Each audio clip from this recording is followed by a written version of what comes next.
하나님의 말씀 받습니다. 하나님의 말씀 창세기 25장 19절로 34절까지의 말씀입니다. 구약 성경 창세기 25장 19절로 이하 34절까지의 말씀 한 절 한 절 교독하도록 합니다. 아브라함의 아들 이삭의 족보는 이러하니라. 아브라함이 이삭을 낳았고 이삭은 40세에 리브가를 맞이하여 아내를 삼았으니 리브가는 밧단 아람의 아랍 족속 중 부델의 딸이요 아랍 족속 중 라반의 누이였더라. 이삭이 그의 아내가 임신하지 못하므로 그를 위하여 여호와께 간구하매 여호와께서 그의 간구를 들으셨으므로 그의 아내 리브가가 임신하였더니 그 아들들이 그의 태 속에서 서로 싸우는지라 그가 이르되 이럴 경우에는 내가 어찌할꼬 하고 가서 여호와께 묻자온대 여호와께서 그에게 이르시되 두 국민이 내 태중에 있구나. 두 민족이 내 복중에서부터 나누이리라. 이 족속이 저 족속보다 강하겠고 큰 자가 어린 자를 섬기리라 하셨더라. 그 해산 기한이 찬즉 태의 쌍둥이가 있었는데 먼저 나온 자는 붉고 전신이 털옷 같아서 이름을 에서라 하였고 후에 나온 아우는 손으로 에서의 발꿈치를 잡았으므로 그 이름을 야곱이라 하였으며 리브가가 그들을 낳을 때 이삭이 60세였더라. 그 아이들이 장성함에 에서는 익숙한 사냥꾼이었으므로 들 사람이 되고 야곱은 조용한 사람이었으므로 장막에 거주하니 이삭은 에서가 사냥한 고기를 좋아하므로 그를 사랑하고 리브가는 야곱을 사랑했더라. 야곱이 죽을 쑤었더니 에서가 들에서 돌아와서 심히 피곤하여 야곱에게 이르되 내가 피곤하니 그 묽은 것을 내가 먹게 하라 한지라. 그러므로 에서의 별명은 에돔이더라. 야곱이 이르되 형의 장자의 명분을 오늘 내게 팔라. 에서가 이르되 내가 죽게 되었으니 이 장자의 명분이 내게 무엇이 유의하리요. 야곱이 이르되 오늘 내게 맹세하라. 에서가 맹세하고 장자의 명분을 야곱에게 판지라. 야곱이 떡과 팥죽을 에서에게 주매 에서가 먹으며 마시고 일어나 갔으니 에서가 장자의 명분을 가볍게 여김이었더라. 아멘.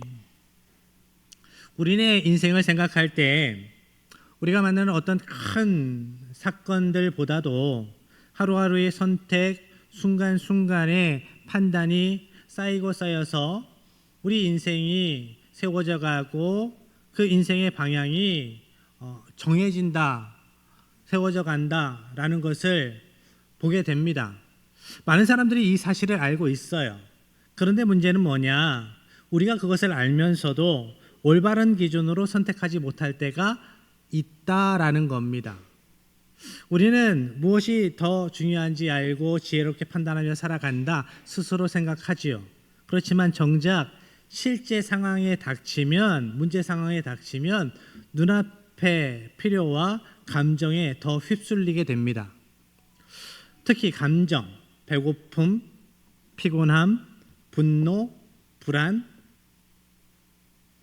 이런 감정이 우리의 판단을 흐리게 만들 때가 있습니다. 그 순간 우리는 하지 말아야 할 말을 하게 되고 할 때가 있고 또 평생 후회해야 할 선택을 하기도 합니다. 오늘 본문의 말씀은 바로 그 순간의 선택이 얼마나 큰 결과를 가져오는지에 대한 말씀입니다. 본문으로 들어가지요. 19절의 말씀입니다. 함께 합니다. 아브라함의 아들 이삭의 족보는 이러하니라. 아브라함이 이삭을 낳았고 이삭의 족보라고 시작하면서 하나님께서 주신 아브라함에게 주신 복의 말씀이 이삭에게 계속해서 이어져 가고 있다라는 것을 말씀하고 계셔요. 그렇지만 그 출발이 순탄하지만은 않습니다. 여호와 이레의 은혜로 하나님의 주권적인 개입하심으로 이삭과 리브가가 만나서 결혼을 합니다. 아름다운 가정을 꾸리지요. 그렇지만 오랜 시간 아기를 낳지 못합니다. 자녀가 없었어요. 구약시대에 자녀가 없다라는 것은 개인의 근심을 넘어서 감정의 어려움을 넘어서 하나님의 복이 상실되었다라는 의미였습니다. 그래서 이삭은 하나님께 간절하게 기도합니다. 문제 상황 가운데에서 이삭은 포기하지 않았어요. 끝까지 하나님께 나아가 기도합니다.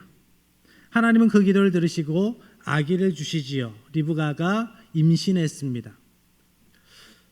얼마나 귀한 일입니까?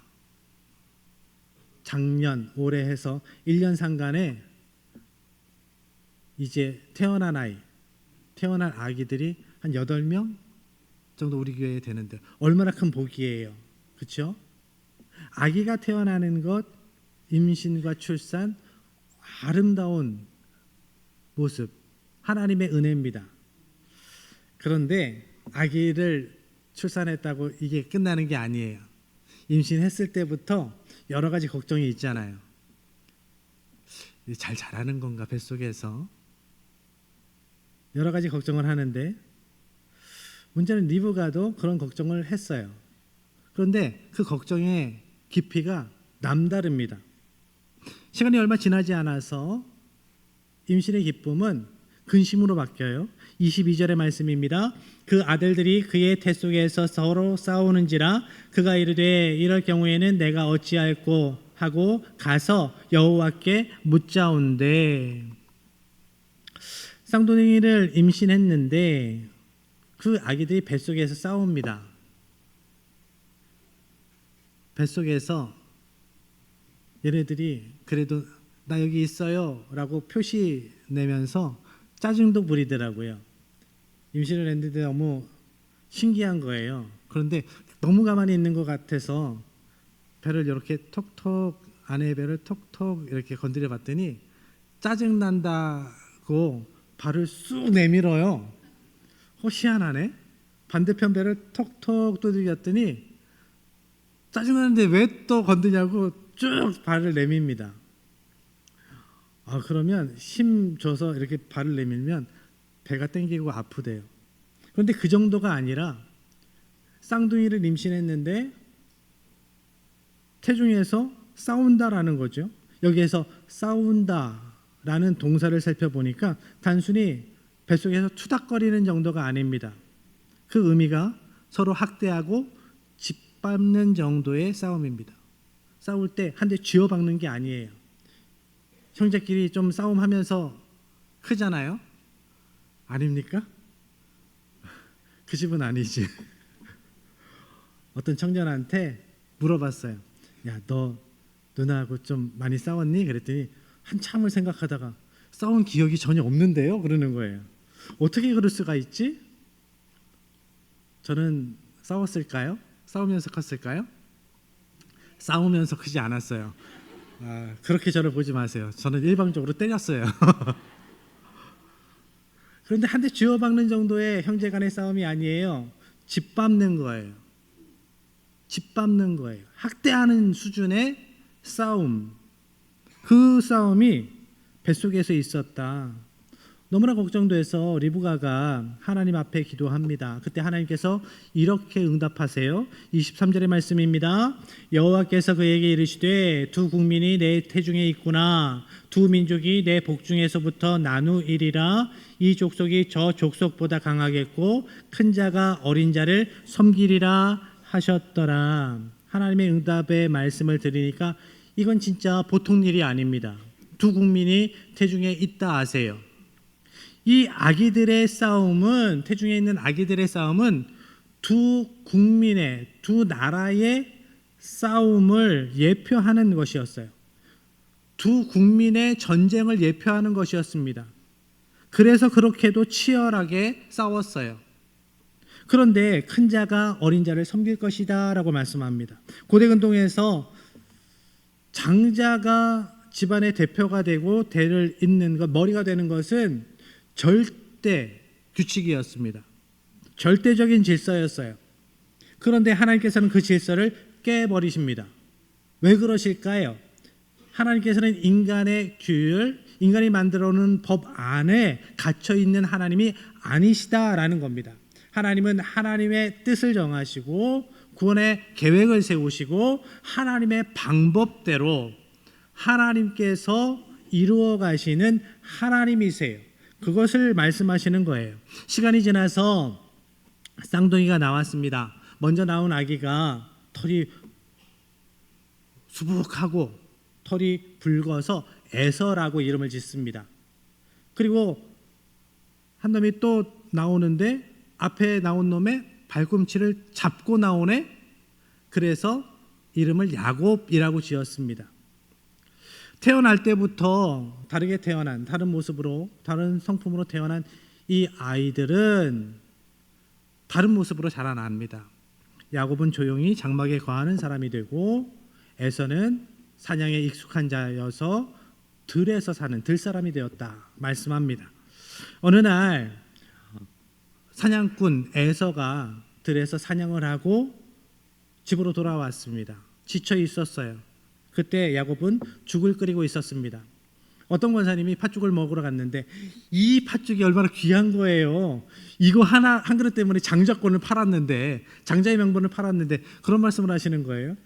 그때 야곱이 끓인 죽이 팥죽은 아닙니다. 왜냐하면 그 당시 그 땅에 팥이 나지를 않았어요. 우리가 아는 렌틸콩 같은 종류의 콩으로 죽을 쓴 것 같아요. 아무튼 붉은색이 나는 죽이 되었습니다. 에서는 그 냄새를 맡고 바로 반응합니다. 그 붉은 것을 내게 먹게 하라. 아유, 그놈에게, 동생에게 그 붉은 것을 내게 먹게 하라, 대령하라 이야기를 해요. 그렇지만 야곱이 그렇게 호락호락하지 않죠. 뭐라 이야기하죠? 형의 장자의 명분을 내게 팔아라 이야기를 합니다. 즉흥적으로 이 얘기를 한 게 아닙니다. 아주 의도적으로 준비해서 한 말이 이거예요. 장자의 명분을 나에게 팔아. 야곱은 장자의 명분의 가치를 알았습니다. 그리고 에서, 그의 형 에서가 장자의 명분을 하찮게 여긴다라는 것도 알았습니다. 그렇기 때문에 미리 그 상황을 머릿속으로 상상하면서 시뮬레이션 하면서 어떤 말을 할지 생각을 했어요. 야곱의 말에 에서가 답합니다. 내가 죽게 되었는데 이 장자의 명분이 뭐라고? 떠나가져라? 라고 이야기를 합니다. 과정이 섞인 이 말이 에서의 가치관, 에서의 믿음의 중심, 마음의 중심을 그대로 드러내 보여주고 있어요. 에서는 지금의 필요가 미래에 하나님께서 주실 복보다 더 중요하다 생각했어요.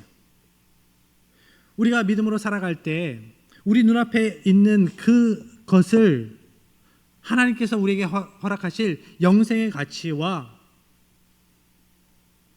비교하면서 눈앞에 있는 게 더 귀해 라고 판단하면 그 사람은 믿음의 사람 아니죠. 하나님께서 허락하신 영생의 가치를 귀하게 여기는 하나님의 백성 되어야 합니다. 그런데 에서는 눈앞에 있는 그것, 죽 한 그릇이 더 자기에게 유익이라고 생각했던 사람입니다.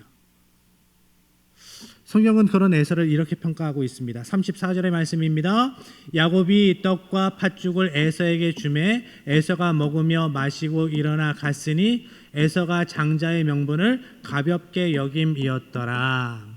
에서가 장자의 명분을 가볍게 여겼다.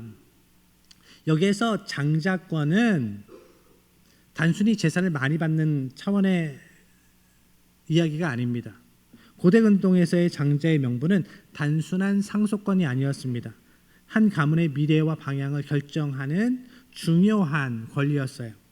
장자의 명분에 몇 가지 의미가 있습니다.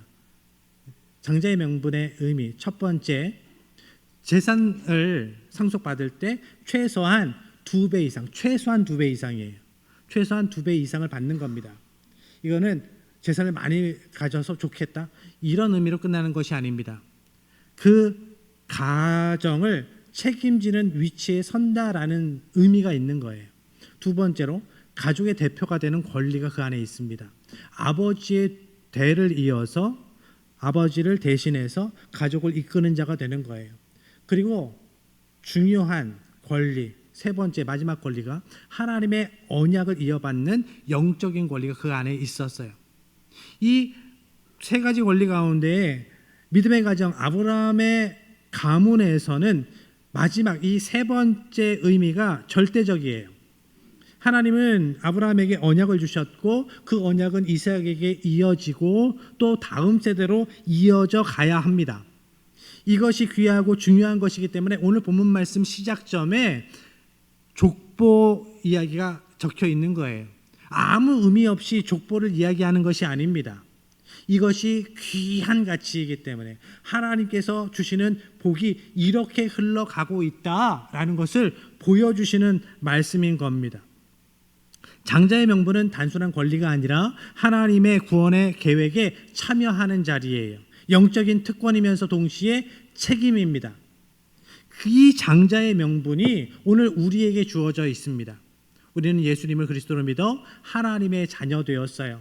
성경은 우리가 하나님의 자녀이고 상속자이고 왕같은 제사장이라 말씀합니다. 그런데 앞서 말씀드린 것처럼 이 귀한 명분은 권한이면서도 또한 책임이에요. 책임이 있는 거예요. 성도로서의 책임이 있어요. 집사로서의 책임이 있어요. 권사로서의 책임이 있어요. 장로로서 목사로서의 책임이 있어요. 그래서 우리는 말과 행동을 조심해야 해요. 믿음으로 살아가야 해요. 하나님께서 기뻐하시는 아름다운 모습으로 살아가야 하는 책임이 우리의 명분, 우리의 정체성 안에 담겨 있는 겁니다. 그래서 시장에서 목사인 걸 알면 깎고는 싶은데 깎지를 못해. 내가 하나님의 자녀이고 성직자라는 것을 알면 조심스러운 거예요. 여러분도 그렇지 않습니까? 아멘. 깎고는 싶어. 이거를 더 깎을 수 있다는 걸 경험적으로 알아. 그런데 한마디가 들어오면 그 마음이 멈춰서요. 권사님 한마디에 멈춰서는 거예요. 하나님의 영광 가릴까 봐 조금은 손해보고 사는 거예요. 그것이 믿음이죠. 그것이 책임을 지는 삶이에요. 책임이라고 거창한 것이 아니에요. 나의 말로 나의 행동으로 하나님의 영광을 가리게 될까 고민하면서 걱정하면서 하나님께서 기뻐하시는 말과 행동으로 살아가는 거죠. 우리가 하나님의 자녀이기 때문입니다. 우리에게 그 귀한 영적인 명분이 주어졌기 때문이에요. 그런데 우리는 실제로 이 명분으로 살아가는가, 이 정체성으로 살아가고 있는가 생각해 봐야 합니다. 그런데 에서는 장자의 명분을 너무나 가볍게 여겼다라고 말씀합니다. 가볍게 여겼다라는 말씀을 원어로 살펴보니까 업신여겼다, 경멸했다라는 의미가 있어요. 에서가 하나님께서 주시는 영적인 축복, 하나님의 언약을 이어받는 것을 가볍게 여겼다. 별것 아닌 걸로 여겼다. 야, 그게 뭐가 중요해? 그거 가졌다고, 장자의 그 명분 가졌다고, 하나님의 언약 백성이라는 명분 가졌다고 쌀이 나와 돈이 나와, 이렇게 생각했다라는 겁니다. 그의 마음의 중심이 그랬다라는 거예요. 에서의 삶을 볼 때 그 죽 한 그릇으로 장자의 명분을 팔고 샀던 그 사건은 한 번의 잘못된 선택이 아니었어요. 그의 마음의 중심, 에서의 마음의 중심이 신앙의 태도가 문제였다라는 것을 여실하게 보여주는 겁니다. 성경은 에서의 인물됨에 대해서 또 이렇게 평가하고 있어요. 히브리서 12장 16절 함께 합니다. 음행하는 자와 혹 한 그릇 음식을 위하여 장자의 명분을 판 에서와 같이 망령된 자가 없도록 살피라. 성경에 보면 음행의 죄에 대해서 얼마나 하나님께서 역겨워하시는지 싫어하시는지 성경 곳곳에서 계속 나와요. 그런데 히브리서 12장 16절 말씀에 보니까 그 음행하는 자의 죄, 그 음행하는 자의 모습과 동등한 모습으로 에서의 죄됨을 이야기하고 있어요. 하나님의 명분, 하나님께서 주신 하나님의 자녀의 명분, 장자의 명분을 업신여기는 것, 경멸하는 것이 이렇게 하나님께서 보실 때에는 큰 죄다, 큰 죄다라고 말씀하고 계시는 거예요. 망령되다라는 것은 세상의 의미로는 이치에 맞지 않게 행동한다라는 거예요. 그렇지만 성경에서 망령되다라는 것은 하나님의 말씀을 가볍게 여기는 겁니다. 무시하는 거예요. 에서는 하나님의 말씀을 무시하는 자라고 말씀하고 있는 겁니다.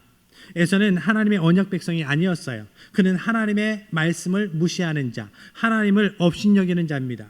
그래서 하나님의 언약의 말씀을 짓밟는 자였어요. 나중에 보면 에서가 하나님의 언약을 무시하는 자였기 때문에 그 가나안에 살던 헷 족속의 딸들과 결혼을 합니다.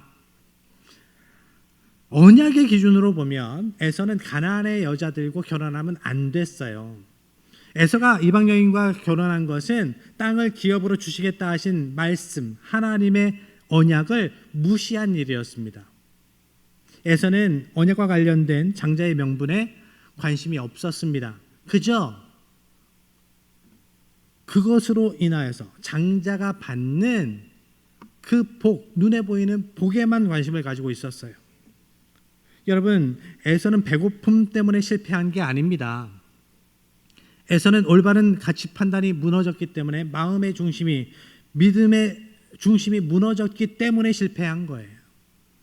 우리도 동일한 위험 속에서 살아갑니다. 우리도 하나님보다 현실을 더 크게 볼 때가 있어요. 우리도 영원한 것보다 당장 눈앞에 보이는 것을 더 중요하게 여길 때가 있어요. 그런데 그러한 흐려진 관점으로 우리가 인생을 선택하면, 인생에서 만나는 문제들을 선택해 나아가면 우리의 인생은 하나님의 관점에서 무너질 수밖에 없습니다. 에서와 달리 야곱은 장자의 명분을 통해 주시는 하나님의 그 귀한 언약을 귀하게 여겼습니다. 쌍둥이로 태어나서 쌍둥이 형의 성품을 야곱이 몰랐을까요? 그 불같은 성품을 몰랐을까요? 불같이 화를 낼 것을 몰랐을까? 자신이 장자권을 획득해서 당시 법대로 최소한 2배 이상의 재산을 얻게 될 거라고 기대했을까요? 만약에 그랬다면 야곱이 형이 자기를 죽이려고 할 때 한번 대차게 들이받아라도 봤을 거 아니에요. 그것을 귀하게 여겼다면. 그런데 야곱은 형이 자기를 죽이려 할 때 뒤도 안 돌아보고 그 땅을 떠납니다. 만약에 재산이 탐났다면 그렇게 하지는 않았을 거예요. 그런데 그러면 왜 그랬을까? 왜 그렇게 형을 속이면서까지도, 그렇게 치사한 방법을 동원하면서까지도 장자의 명분에 집착한 걸까? 야곱은 조용한 사람이었기 때문에 장막에 거주했다라고 말씀하고 계십니다. 조용한이라는 단어를 살펴보니까 히브리어로 탐이라는 단어가 사용돼요. 완벽하다, 완성하다라는 의미의 단어인데, 이 단어가 성막을 짓는 이야기에 나와요. 이 단어가 성막을 지을 때 그 모퉁이의 널판을 고리로 고정할 때 고정하다라는 단어에 이 단어가 쓰입니다. 그러니까 하나님께서는 야곱을 사랑하시는데 왜 사랑하셨나? 야곱이 하나님 앞에 단단히 고정된 사람, 묶여있는 사람이었기 때문입니다.